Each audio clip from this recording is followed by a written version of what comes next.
Pessoal, boa noite. Desculpem os problemas técnicos que sempre ocorrem quando a gente está fazendo coisa nova, não é? Eu também quero pedir para você que nos acompanha aí, me ajudar, né? Eu preciso de ajuda pelo fato de que eu tenho alguns problemas, sabe, de interpretar aqui. É tudo novo para mim. Eu não estou com a voz legal. Eu tive um problema na voz ontem e, diferente do planejamento patrimonial que a gente pode fazer com antecedência, isso eu não planejei. Eu não planejei, mas aconteceu. E também os problemas técnicos que a gente teve aqui no comecinho, que a gente, graças a Deus, conseguiu superar, né, toda a equipe aqui envolvida, para trazer o melhor para você nessa noite. Eu quero agradecer a sua presença. Eu vou fazer alguns agradecimentos aqui no começo, para não correr risco de eu esquecer no final, tá bom? Peço que me ajudem no seguinte sentido.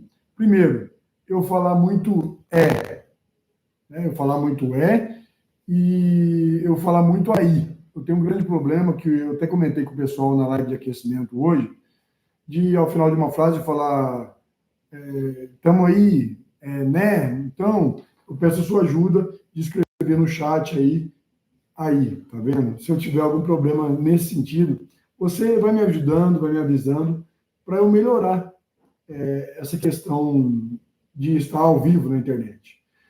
O meu primeiro vídeo foi exatamente nesse sentido, que eu comecei a explicar a dificuldade de um advogado que cresceu na era analógica fazer isso aqui que a gente está fazendo agora, fazer um vídeo ao vivo, conversar com pessoas online, postar conteúdo na internet, fazer vídeo na internet, para que a gente divulgue o trabalho, divulgue alguns assuntos, né? Para ficar bem claro, o advogado, pelo Código de Ética da OAB, ele não pode fazer nenhuma propaganda, né, pessoal, nenhuma propaganda de serviços, e ele pode discutir sobre assuntos tendo temas educacionais. Me perdoem, eu vou tentar melhorar minha voz a cada vez aqui.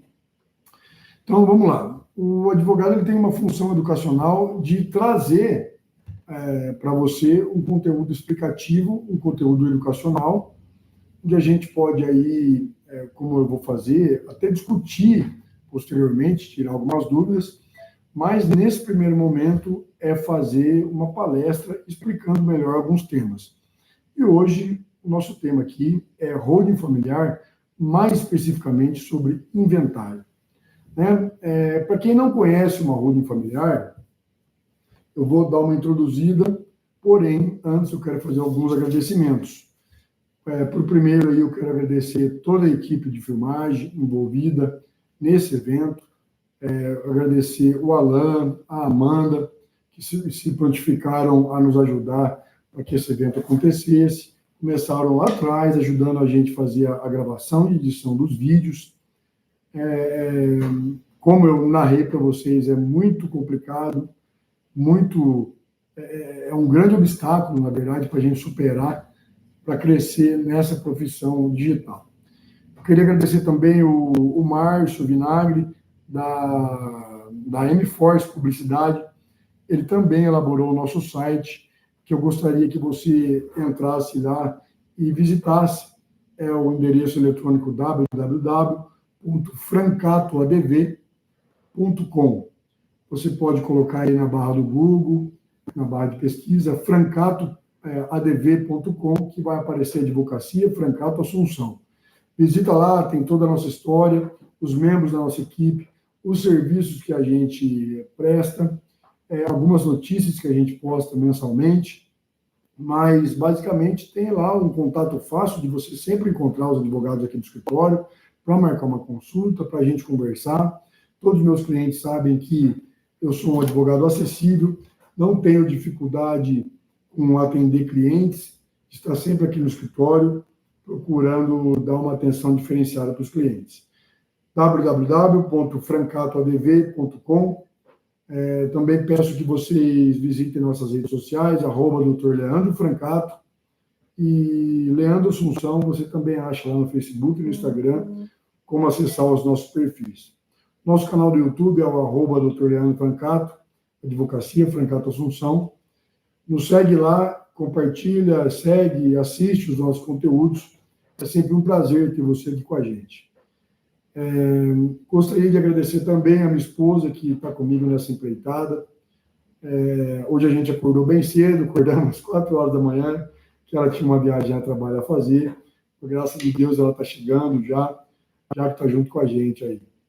Também gostaria de agradecer toda a minha equipe de trabalho aqui do escritório, doutora Roseli, doutor Vitor, e todos os meus amigos, todos os meus clientes, que sem vocês nada disso seria possível. Eu gostaria de pedir também um pouco de paciência comigo, porque além da voz, essa é a segunda palestra que estou fazendo. Tanto é que a primeira palestra, a gente nem chegou a fazer uma palestra. A gente fez uma live, porque tivemos dificuldade, inclusive, de fazer a palestra no YouTube. Então, a gente acabou fazendo isso no Instagram e no Facebook, mas hoje a gente está aqui no YouTube, com a graça de Deus. Mesmo sem voz, eu estou aqui para falar com você hoje. Eu agradeço a presença de todos vocês que estão aí. Peço que vocês falem comigo no chat, manda mensagem aí. Boa noite para todos. Se você está me ouvindo bem, está me vendo bem, manda um joinha lá para você interagir comigo. É um prazer estar aqui. E vamos lá. Vamos entrar no nosso assunto, né? Eu estou aqui para falar para vocês sobre a holding familiar. A holding familiar, muitas pessoas pensam que só é para pessoas abastadas, famílias bilionárias ou milionárias. E não é isso. Não é isso, porque eu vou dar um exemplo clássico para você hoje aqui. É o exemplo de quanto custa o inventário e quanto ele pode ser danoso para uma família que não planejou a sucessão, não planejou a organização do seu patrimônio e perde demasiadamente o seu patrimônio numa operação dessa de inventário. Todos nós vamos passar por isso, gente. Né? Todos nós vamos perder o nosso ente querido, nosso pai, nossa mãe. Infelizmente, a gente reza para que esse momento não aconteça, mas esse momento chega, gente. Chega, e se a gente não tiver planejado esse momento, vai ser muito mais dolorido e doloroso do que a gente pensa. Né? Muitos de nós não gostam nem de pensar no momento desse, de perder a nossa mãe, perder o nosso pai, perder um ente querido, e imaginar toda a dor, todo o sofrimento que isso vai causar. Mas eu vou te contar uma coisa, essa dor pode piorar, né? Pode piorar, porque além da dor emocional, vai vir a dor de perder patrimônio, de mexer no bolso. E, como eu disse anteriormente num dos vídeos, a surpresa, ela vem e vem brava, né? Hoje eu tive no segundo cartório de Mojimirim, né, o excelentíssimo senhor doutor João Roberto Cani Tabelião, e na pessoa do Luiz Bisigato, substituto dele, nos atendeu lá para fazer o inventário de um amigo meu de infância, né? A gente conseguiu esse ano fazer o inventário, concluir o inventário da mãe dele, que foi feito em 2015, lá em Minas Gerais. Conseguimos registrar só esse ano, e também esse ano a gente concluiu, no dia de hoje, o inventário do pai dele, que faleceu em 2019. Gente, a gente terminou o inventário dele, do pai dele que faleceu em 2019, no cartório. Tá? Se fosse judicialmente, isso estaria só começando. Então, além dessa demora, que é muito dolorosa, corre risco de bloquear bens, como a gente vai discutir isso daqui a pouquinho, tem a perda patrimonial decorrente disso. Tem lá que você deve fazer o inventário no prazo de 60 dias, sob pena de pagar multa sobre o IPCMD, mais juros e correção monetária sobre esse imposto. Então, gente, só para você entender, né? O inventário aqui no estado de São Paulo incide 4% do IPCMD, mas esse valor pode aumentar bastante se você demorar para fazer o inventário. Né? Então, para vocês terem uma ideia aí, a gente calculava que esse IPCMD ia custar 6 ou 7 mil pelo fato do inventário ter ocorrido em 2019. E, para nossa surpresa, a hora que a gente fez o imposto, o valor que saiu para pagar foi 10 mil. Ou seja, de 3 a 4 mil a mais do valor que a gente tinha calculado e estimado, né, já com os juros de correção. Porque não tem como a gente fazer essa previsão exata antes de fazer o TCMD lá na Receita Estadual. Então, quando a gente faz, que a gente apura o valor exato desse imposto, tendo em vista o atraso que ocorreu desde o falecimento. É bem dolorido, pessoal, bem dolorido, sabe? O herdeiro ficar e, na cabeça do pai, como eu disse no live de aquecimento mais cedo, na cabeça do pai, o pai vai deixar bens para o filho. Nossa, vou deixar meu filho bem, vou deixar meu filho com imóvel, vou deixar meu filho com um carrão, então meu filho vai estar bem. Mas, gente, infelizmente não é assim. Eu vou explicar para você por quê. Esse imóvel que ele deixa, esse carro que ele deixa, vai sofrer um grande ataque nesse valor agregado, chegando até a perder 40% do valor do patrimônio total, e você vai entender isso comigo. Por que a gente faz o inventário? A gente tem que fazer o inventário porque, infelizmente, morreu nosso pai e nossa mãe, né? Então, quando um ascendente nosso falece e ele deixou bens, a gente tem que inventariar esses bens. Como que a gente faz isso? Judicial ou extrajudicialmente. Em ambas as instâncias, a gente tem que recolher o imposto de TCMD, que, como eu falei, aqui no estado de São Paulo, atualmente, até esse mês, é 4%. A partir de 2026, do ano que vem, vai estar em vigor a nova reforma tributária, que autoriza todos os estados a poder aumentar gradativamente a sua alíquota de TCMD, podendo chegar até o teto de 20% de alíquota sobre esse imposto causa-mortes. Tá bom? Então, só para vocês entenderem, aqui no estado de São Paulo é 4%, no Rio de Janeiro é 8%. Se eu não me engano, em Minas Gerais é 2%. Tá? Mas todos os estados estão autorizados a alcançar a alíquota de 20%. Ou seja, a bucha vai aumentar. Tá bom? Então, pessoal, vamos lá. Eu vou dar um exemplo para vocês aqui na questão de um valor imobiliário que eu vou ter lá, né? Aí, o que eu faço, né? Eu posso entrar na justiça ou posso fazer no cartório. Para eu entrar na justiça, é simples, né? Eu contrato advogado, vou lá, junto a documentação, entro na justiça. Lá dentro do processo, eu vou ter que recolher esse TCMD, a hora que tiver tudo feito formal de partilha, lá, tudo certinho, o juiz aprovar, eu vou recolher o TCMD.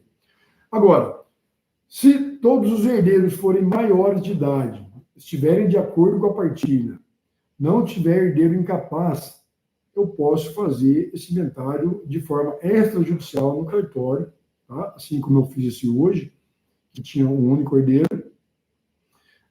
E isso também envolve, além dos custos de honorário de TCMD, a escritura de inventário, o registro e as certidões que eu vou precisar pagar para apresentar.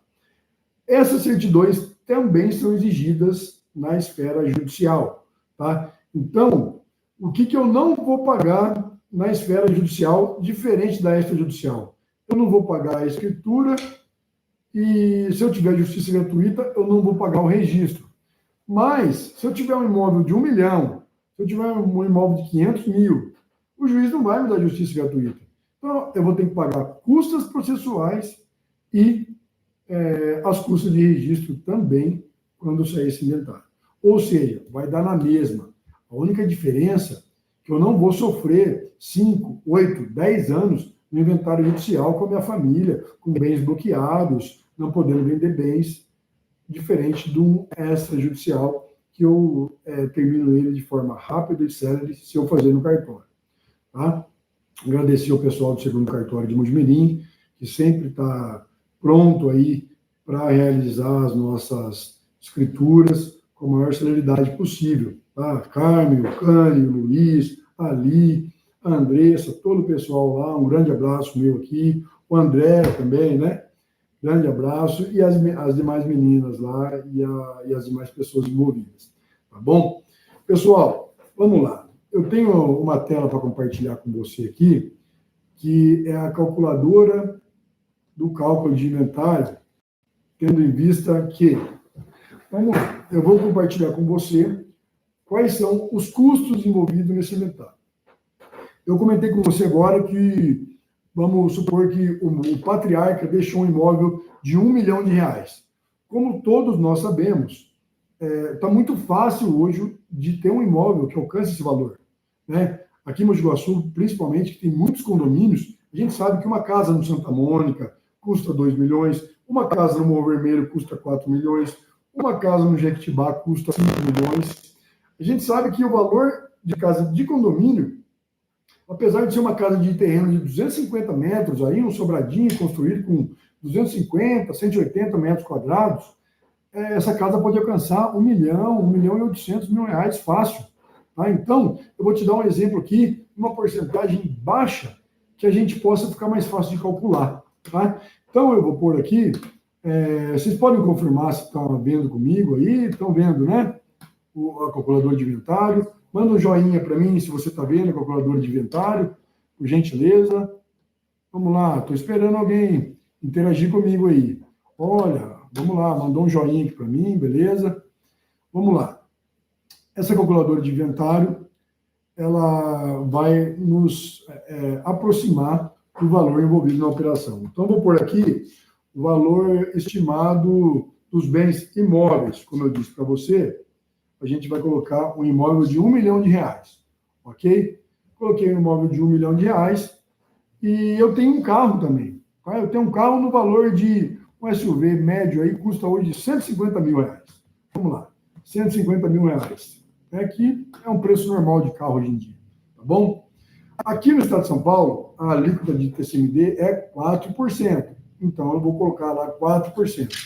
Aí eu procurei um advogado que é obrigatório, tanto no inventário judicial, quanto no inventário extrajudicial, tá bom? A tabela da OAB fala que o advogado tem que cobrar, no mínimo, 6% sobre o monte-mor, tá? Podendo cobrar valor que chega até 30% sobre esses bens. Mas, como eu vou colocar um valor de 1 milhão, 1.150.000, eu vou colocar aqui 10% a título de honorários, ok?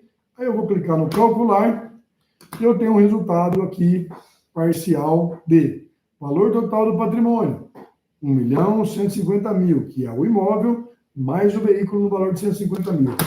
O ITCMD sobre esses bens, aqui no estado de São Paulo, 4%, levando em consideração que a gente está em dia com esse inventário, ele não está atrasado, não tem juros e multa, 4% seco, R$46 mil. Cartório de nota, quanto que eu vou pagar o valor de escritura, lá de emolumento de escritura? Vou pagar mais ou menos aí uns R$5.750, tá? Lembrando que esse valor é aproximado, ok? As certidões, como eu falei, eu vou precisar tirar a certidão do colégio notarial, eu vou precisar tirar a certidão de nascimento para os solteiros e de casamento para os casados, dos herdeiros, vou precisar tirar a certidão de óbito atualizada do falecido, vou precisar tirar a certidão de casamento atualizada do falecido, se ele for casado, deixou uma viúva, tá? E isso custa dinheiro, tá? Tanto no inventário judicial e extrajudicial. Então, a gente vai pôr aqui o valor aproximado de 2 mil, tá? Esse valor pode variar para mais ou para menos, ok? E também vou pôr aqui o registro de imóveis, que tem aquele grande ditado que fala para a gente que quem não registra não é dono. Então, tudo que você faz no cartório extrajudicial ou judicialmente o inventário que envolve bens imóveis, você tem que registrar, tá? Tem que registrar e o veículo também só consegue fazer a transferência do veículo depois que o inventário estiver registrado no registro de imóveis, ok? Exceto se tiver só bens móveis. Mas, nesse caso, a gente está falando de bens imóveis, tá bom? Então, a gente chegou aqui, ó, num 10% de honorários, a gente chegou no valor de honorários advocatícios, R$115 mil. Gente, esse inventário está com custo total estimado para mim, até o presente momento, tendo em vista que o patrimônio é de R$1.150.000, esse inventário está custando para minha família R$176.250. Gente, vamos ser honestos com o custo de vida que a gente tem hoje em dia. Tá fácil guardar 170, 180 mil reais aí para quando meu pai e minha mãe falecer, eu ter esse dinheiro para fazer inventário? difícil, né? Eu tenho certeza que você concorda comigo.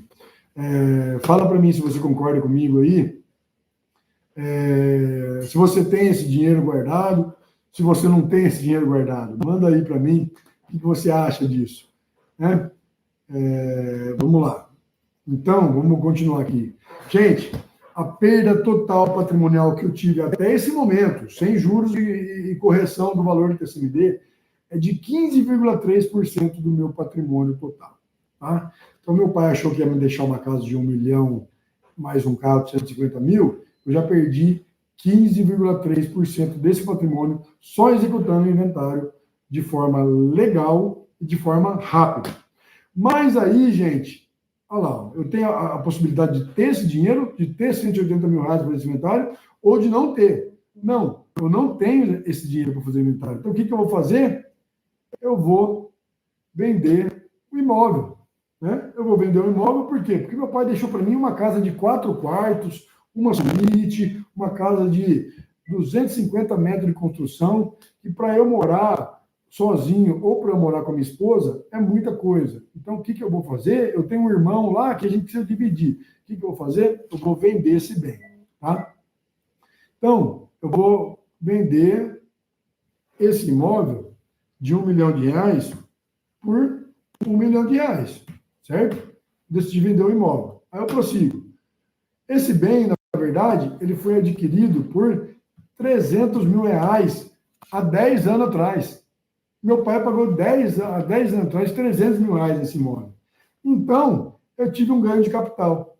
Aí, prosseguindo, a venda de um bem para fazer o inventário, esse bem está bloqueado. Tá? Esse bem não tem como eu vender ele, transferir a propriedade dele para outra pessoa, sendo que o meu pai que era dono. Não, eu preciso realizar esse inventário, terminar o inventário, aí eu transfiro o bem esse bem imóvel para outra pessoa. O que a outra pessoa que vai comprar faz? Não vou pagar 1 milhão, esse bem não vale 1 milhão, esse bem está em inventário. Pode acontecer alguma coisa aí que para o inventário, bloqueia o bem, eu perco meu dinheiro. Então eu pago, sim, eu compro essa casa sua, mas eu vou pagar nela R$800 mil, porque o bem é de 1 milhão, mas eu vou comprar, o bem está bloqueado, então eu vou pagar 800 mil. Quer, não quer, eu não compro. Então o que a gente faz, gente? A gente vende esse imóvel por 800 mil e sobre esse ganho de capital dos 300 para 800, eu vou pagar 75 mil de alíquota de imposto de renda. Pois é, eu tive um ganho de capital de 500 mil, eu vou ter que pagar 27,5% sobre imposto de renda sobre o valor desse bem. Então, o bem que valeu 1 milhão, eu acabei vendendo por 800 mil. Mais o imposto de renda que eu paguei sobre o ganho de capital, o que aconteceu? Os novos custos do inventário surgiram. Vamos lá, está dando probleminha aqui. Aqui, surgiram os novos custos de inventário. O custo inicial era de R$ 176.250. Houve um deságio de 200 mil na venda do valor do meu imóvel, que anteriormente valia 1 milhão, certo? Eu perdi 200 mil reais. Tá? Aí, eu paguei 75 mil reais de imposto de renda. Olha para quanto subiu o valor total do meu inventário, gente. Para R$ 451.250, num patrimônio que foi deixado para mim de R$ 1.150.000. 39,2% do patrimônio que meu pai e minha mãe deixou está indo embora. Eu estou perdendo 40% do patrimônio simplesmente com essa operação legal que eu sou obrigatório a fazer. Vocês entenderam? Esse é o Brasil, minha gente. A maneira de fazer inventário é muito arcaica, muito antiga.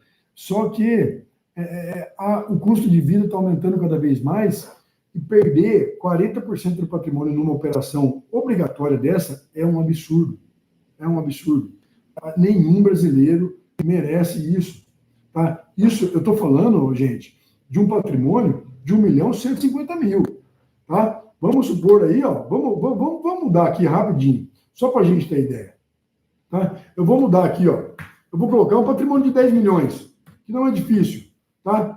Não é difícil, tá? Um empresário aqui da cidade, que a nossa cidade tem muitas empresas, ter um patrimônio de imóveis no valor de 10 milhões, tem um barracão comercial, mais uma casa, 10 milhões, o valor estimado dos demais bens. Tem o carro dele, que vale 200 mil reais, mais o carro da esposa, mais 150 mil, 350 mil de veículos. 350 mil de veículos, aplicou 4% de TCMD, percentual dos honorários. Eu vou manter 10% para você não se assustar, aí eu recalculo.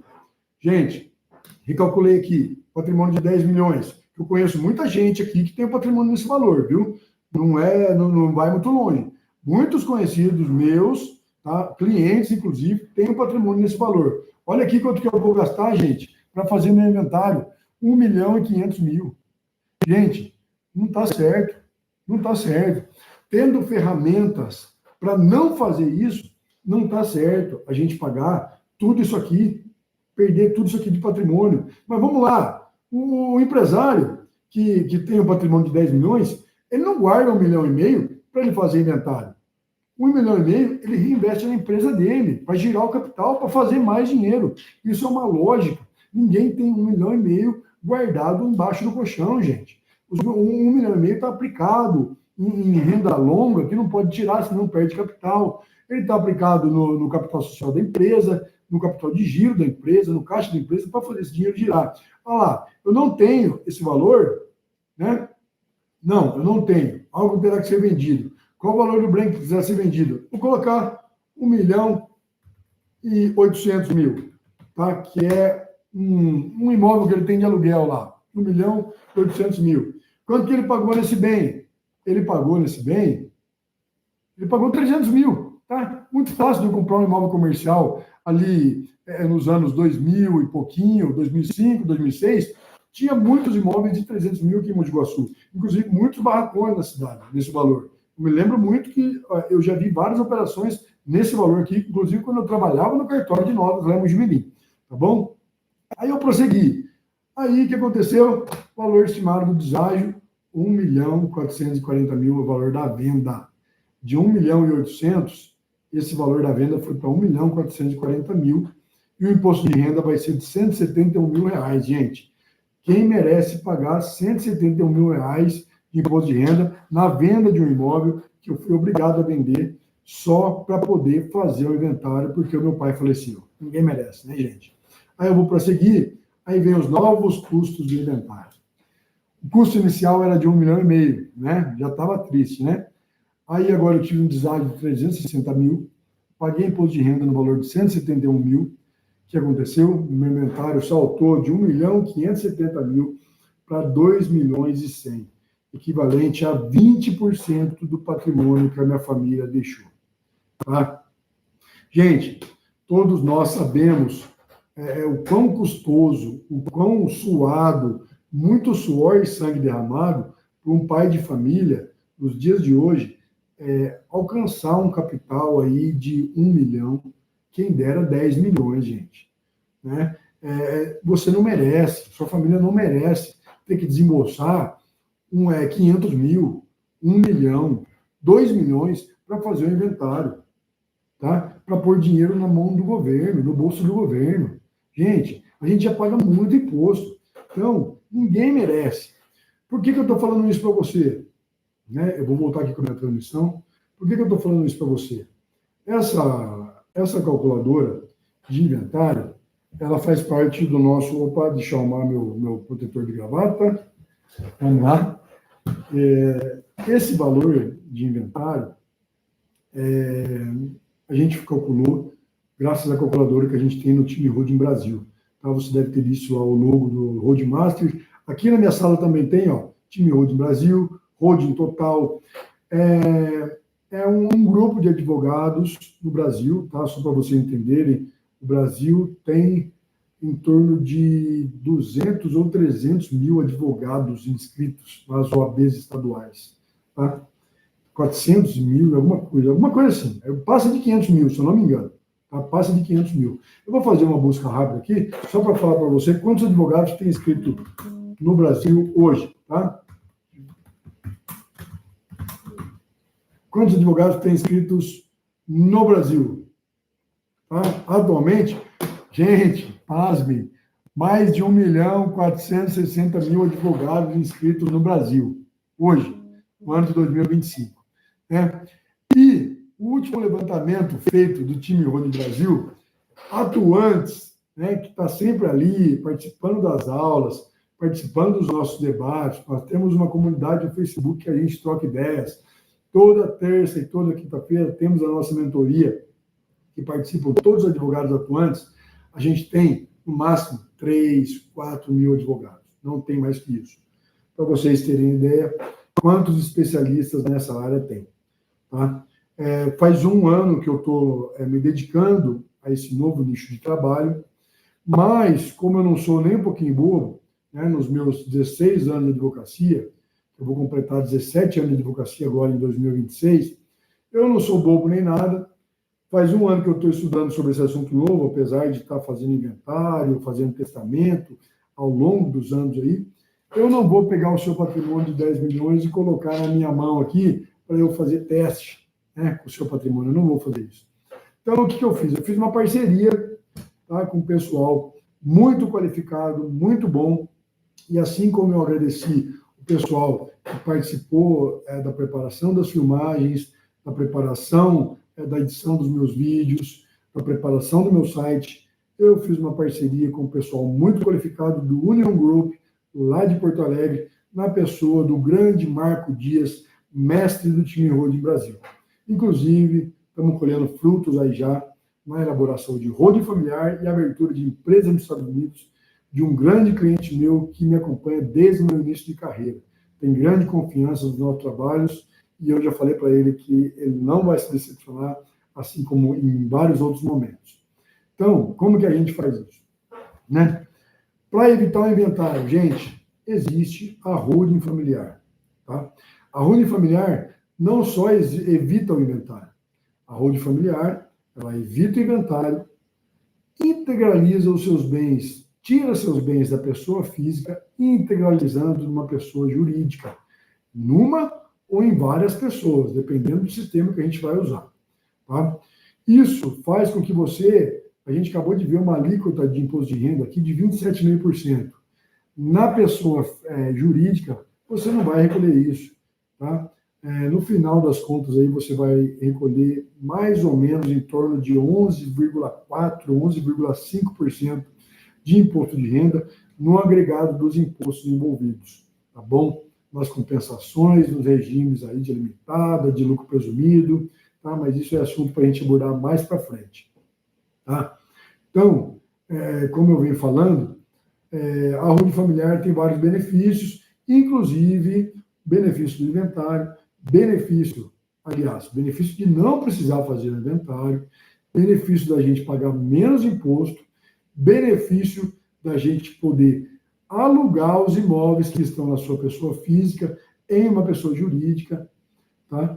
Pagando menor imposto de renda. Por quê? Porque agora todo mundo sabe que a Receita Federal está fechando o cerco para as pessoas que não declaram os aluguéis no imposto de renda. Tá?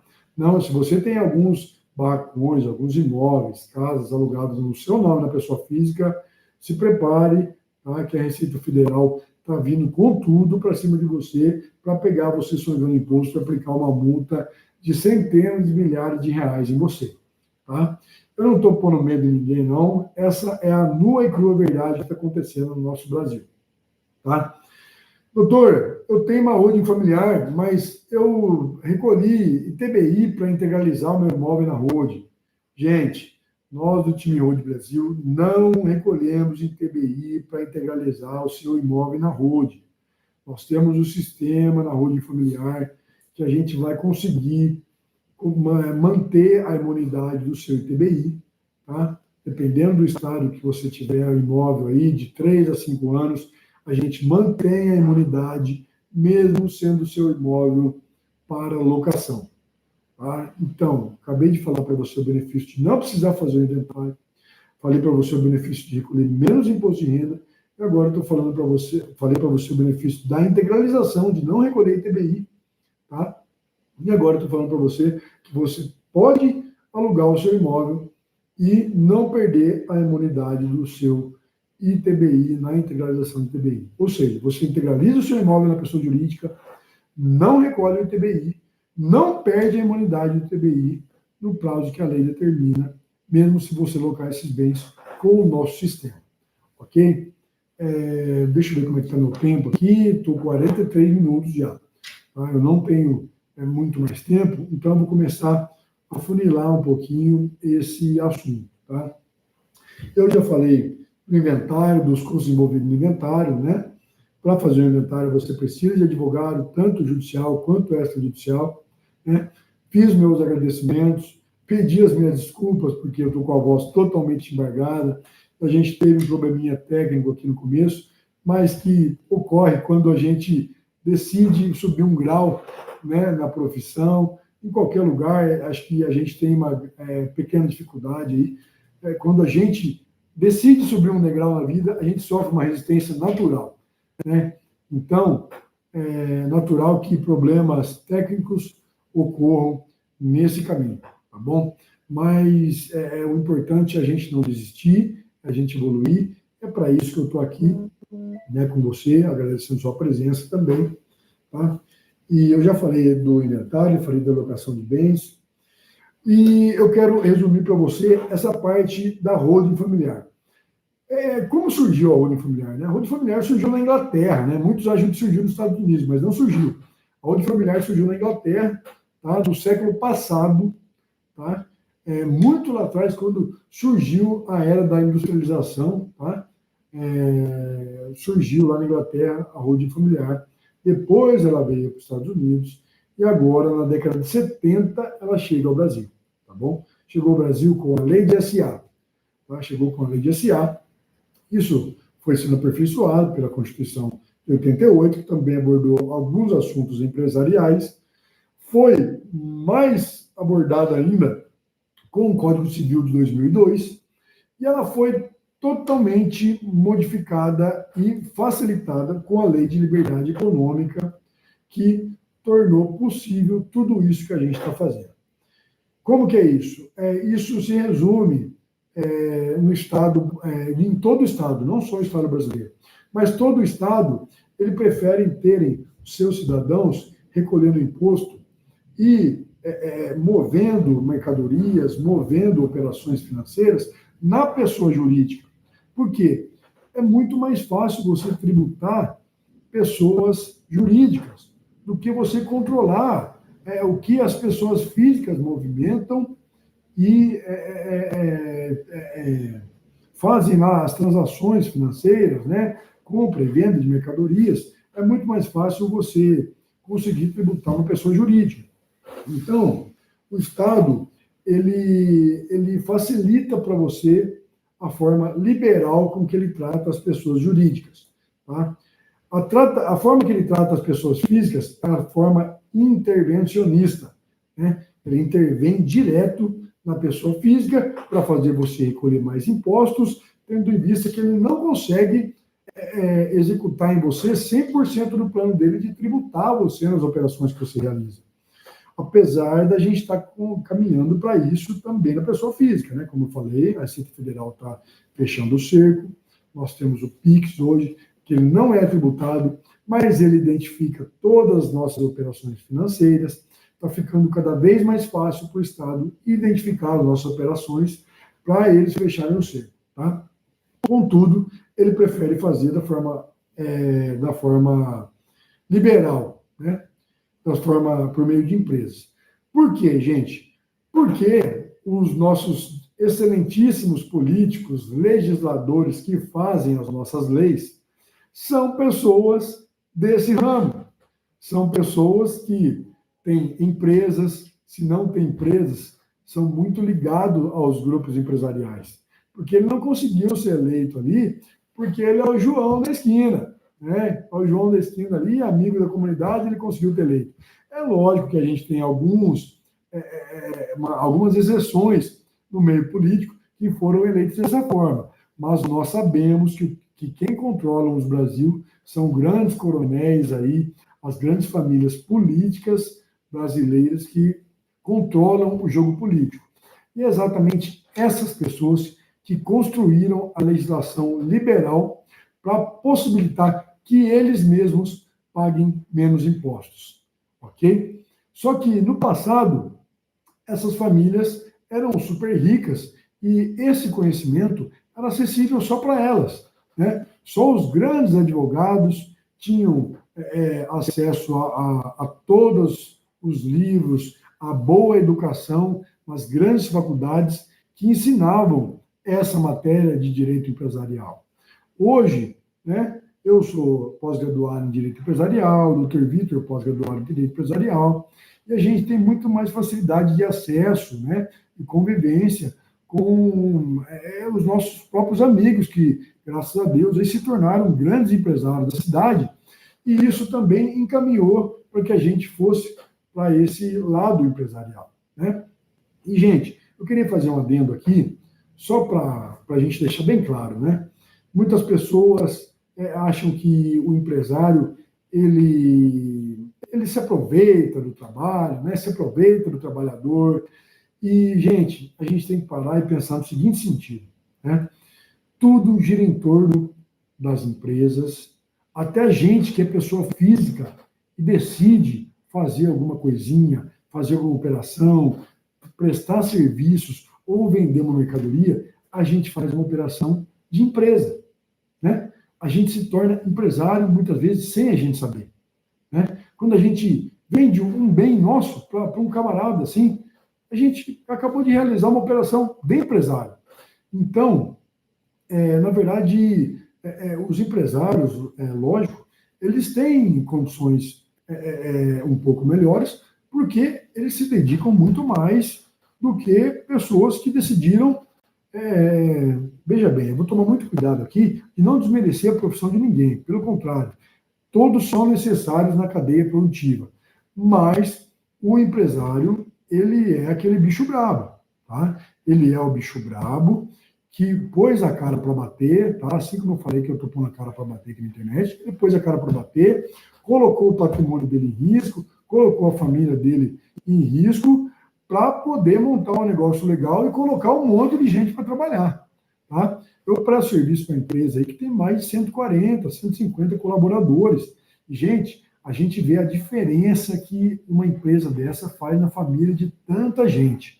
Então, antes da gente falar mal do empresariado, mal dos grandes empresários, tem aqueles que só negam imposto, né, que devem para a Receita, tem vários tipos de empresários, assim como tem vários tipos de pessoa e tem vários tipos de profissionais em todos os lugares, todas as profissões. Tem os bons e os maus. Então, a gente tem que deixar bem claro aqui, né, nós não estamos defendendo a classe empresarial, não. Nós estamos dando ênfase na parte empresarial, principalmente daqueles que ainda não têm gestão correta dos seus bens. Tá? Como que a gente faz isso? Gente, conheço muito empresário que ainda não tem esse patrimônio integralizado. Tem lá a sua empresa e o seu nome de pessoa física lá como sócio proprietário dessa empresa. E essa empresa sofre um revés, sofre um bloqueio judicial por causa de uma causa trabalhista. O que vai ser bloqueado? O CPF, a conta, o empresário. Porque na maioria das vezes, assim como eu venho vendo ao longo dos anos trabalhando com isso, o empresário, quando ele assina um contrato na empresa dele, está lá ele como representante legal. Aí o credor pede para ele assinar junto como avalista ou como fiador, pessoa física. Não deu certo de pagar, teve um probleminha na empresa, vai bloquear a conta do empresário. A empresa para de rodar. Como que a gente modifica isso? Modifica com o sistema de holding familiar. A gente vai integralizar isso. A holding familiar, gente, não é só para famílias em si. Serve para aquela família que tem empresas. Por quê? Atrás do empresário tem uma família. Por isso que a gente fala o nome holding familiar. Mas, na verdade, a holding pode ser empresarial. Tá? É só utilizado o nome holding familiar porque eu não gosto de... Aliás, nós do time Holding Brasil não gostamos de trabalhar com um sistema de holding. Olha, eu vou abrir uma empresa para você, você vai pegar esses 5 imóveis que você tem aí, esses 3 carros, vai jogar tudo dentro de uma empresa e está tudo certo. Você construiu sua holding familiar. Gente, não é assim que funciona. Tá? nós temos que montar um sistema para cada família, dependendo da especialidade de cada família. Como que a gente faz isso? Tá? Agora eu vou entrar no mérito com você de como a gente elabora esse sistema. Esse sistema é elaborado principalmente por meio da sessão de viabilidade. Você procura lá o doutor Leandro ou o profissional de sua confiança para fazer a sessão de viabilidade. Para quê? Para ver se o meu patrimônio e a minha família têm viabilidade para a constituição do sistema de holding familiar. Tá? Novamente eu falo, a holding familiar não é uma empresa que você vai integralizar todos os seus bens, sua empresa, jogar tudo lá dentro, fazer um balaio de gato. Não. A holding familiar é um sistema, tá, de empresas que a gente vai organizar esses bens para que a gente possa fazer a sucessão sem necessidade de inventário, sem necessidade de recolher esse absurdo de ITCMD aí que vocês viram agora há pouco. Tá?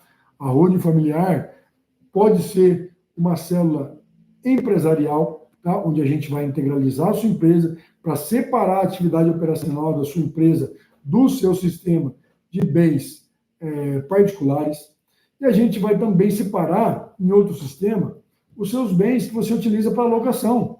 Doutor, eu não moro nesse bem, não é minha casa de campo, não é minha casa de praia, eu alugo esses 5 imóveis aqui na cidade, tem um barracão, tem uma casinha de aluguel, tal.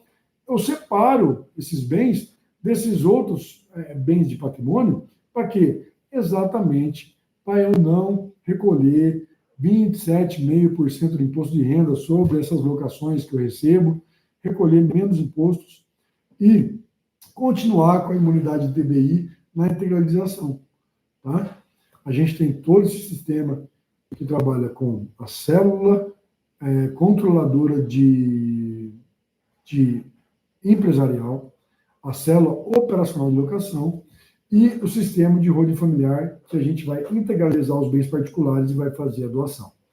Tá? Esse sistema fica muito mais barato que o inventário. Tá?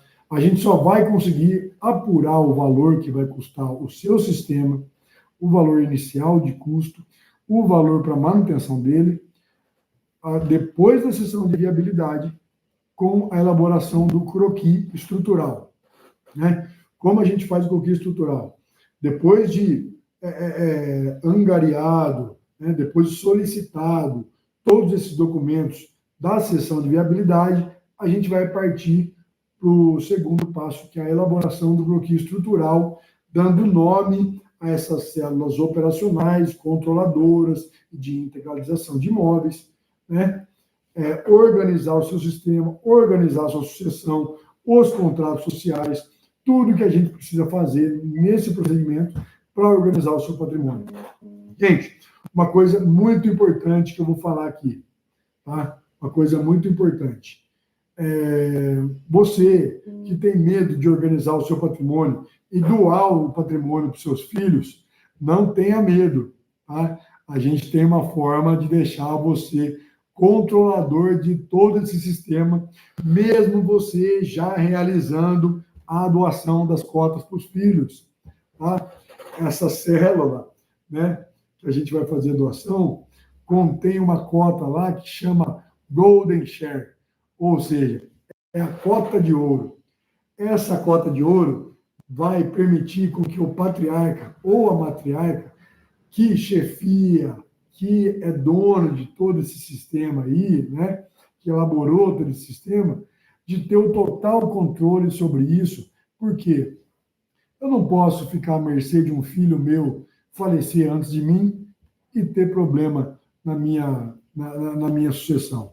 Eu não posso ficar à mercê de um filho meu decidir se separar, divorciar da sua esposa, tiver uma briga lá com ela e complicar a vida da minha empresa, né, das cotas da minha empresa. Eu não posso ficar à mercê de o meu filho querer vender as cotas da minha empresa comigo em vida. Né? Isso não existe. Então, existem várias cláusulas aí, né, empresariais. Novamente eu digo, não é cláusula de direito civil, é cláusula de direito empresarial, que vai constar lá no sistema de holding familiar, que vai permitir com que você possa puxar novamente essas cotas para você, né, que você doou para o seu filho, caso algum problema ocorra. Esses problemas podem ser de vários jeitos, né? Seu filho pode se separar, seu filho pode falecer antes de você, infelizmente, mas é coisa que pode acontecer. Vai estar tudo preparado, tudo, né? E também existe o sistema de gatilho. O patriarca faleceu aqui, essa golden share vai passar automaticamente para o filho que já foi determinado lá no contrato social, né? A estruturação de toda essa sucessão, de todo essa organização patrimonial é regida pelo direito empresarial nos acordos de sócios, contratos sociais, que na elaboração da holding vai ser feito tudo isso. No croquis estrutural, a gente consegue apurar os valores que a gente vai investir e os valores que a gente vai precisar manter toda essa estrutura. Mas eu te digo já com a grande certeza que é muito, muito menor do que um inventário. Tá? No croquis estrutural, a gente vai apresentar para você a diferença entre o valor que vai ficar a sua holding e o valor que vai ficar o seu inventário. E você vai ter também lá o ROI. Né? Qual que é o ROI? É o Return on Investment. Estou estudando bastante inglês ainda, para, inclusive, mexer com isso, né? Mas é o retorno sobre o investimento. O que é isso? É eu mostrar para você o que você está investindo e qual é a porcentagem desse retorno, tendo em vista no valor que você iria gastar no inventário. Tá? E, gente, pasme, o retorno sobre o investimento chega a uma porcentagem quase o dobro daquilo que você gastou de inventário. Vamos supor, eu tive uma perda patrimonial de 40% na elaboração do inventário, 40% sobre o meu patrimônio. Aí, se eu fazer uma holding familiar para você, eu consigo te provar, por A mais B, que o retorno sobre o seu investimento está sendo de 80%. Tá? Muitos casos a gente chega nisso. Tá? Você investiu 35, 50, 100 mil reais na elaboração e manutenção da sua holding, aí eu te mostro o valor que você economizou em face de um eventual inventário, você vai ver que você está tendo uma economia de 80%. Então, gente, é muito viável, tá? É um sistema que antigamente era somente feito para as famílias bilionárias e multimilionárias, e hoje eu já mostrei para você com esse cálculo de inventário que não. Que se eu tenho 1, 2, 3 imóveis aí, alguns carros, eu já posso pensar na possibilidade de construir uma holding familiar, né? Muitas vezes são os filhos que vão tomar atitude, né? Porque aqui na nossa região, no interior do estado de São Paulo, a gente tem muito tiozão aí, pescador, cabeça dura, quando a gente fala que para ele fazer a holding, eu falo, não, eu tenho um muito amigo meu, né, que eu não vou citar nome aqui, senão ele já vai saber que eu estou falando dele. Tá? Mas ele fala assim, ó, quando eu morrer, eu quero que meus filhos se virem aí, ó, eles que se entendam. Gente, dá problema isso aí, viu? Ao longo da minha carreira, eu já ouvi cada barbaridade que vocês podem imaginar o que eu tenho visto, né? Então, vamos lá, né? Eu já estou encaminhando para o encerramento, já estou passando de 1 hora, né? Eu não quero que isso fique cansativo, mas assim como você acessou a minha página lá na internet, www.francatoadv.com, vai estar disponível lá também um link para a gente fazer a sua sessão de viabilidade, se assim você desejar, tá? Então, procurem nosso direct, procurem nossa bio, procurem os nossos WhatsApps e canais no Instagram e Facebook, que com certeza vai ter um membro da minha equipe, ou eu propriamente dito, para atender você aqui com o maior prazer, para a gente ver a viabilidade desse sistema de holding familiar para a gente. Novamente, eu agradeço a equipe de filmagem, de edição, a pessoa da Amanda e o Alan. Muito obrigado, né? Conseguimos passar por cima e avançar sobre os problemas técnicos que a gente teve no começo dessa aula. Muito obrigado pelo Márcio também, que fez as nossas páginas de captura, de inscrição para a palestra, né? E também fez a nossa captura para a sessão de viabilidade, né? e possibilitou também que a gente conseguisse construir um endereço eletrônico, digitalizar o nosso escritório. Muito obrigado à agência Enforce, muito obrigado à minha esposa, que esteve comigo desde o ano passado, lá na primeira live que a gente fez, que ela foi minha equipe de filmagem, né? Muito obrigado, minha esposa Cleia, muito obrigado ao Lucas, ao Alan e à Amanda, ao Márcio, muito obrigado aos meus irmãos, meus clientes aí, que também possibilitaram, que viabilizaram toda essa estrutura maravilhosa que a gente está construindo aqui. Pessoal, eu vou continuar à disposição de todos vocês amanhã numa live Tira Dúvidas, que eu vou realizar no mesmo horário que eu fiz a live de aquecimento hoje. Ao meio-dia, no meu Instagram e no meu Facebook, eu vou estar online amanhã para tirar algumas dúvidas que vocês possam ter de todos esses assuntos que a gente abordou no dia de hoje. Muito obrigado. Eu desejo que você tenha uma ótima semana, uma boa noite e lembro a você que a minha agenda está aberta para atender você a partir de hoje. Eu tenho uma surpresa muito agradável para você que participou dessa palestra, que vem acompanhando meus conteúdos, né? Que deseja ver a viabilidade da Road. Me chama lá e fala para mim que você é portador do benefício do resolvedor. Eu vou dar uma condição especial para você, mas isso eu só posso falar com você lá, particularmente nos nossos canais. Ok? Pessoal, muito obrigado. Eu agradeço a presença de todos aqui, para aqueles que doaram o seu tempo e a sua paciência. Deus abençoe a todos. Ótima semana. Até breve.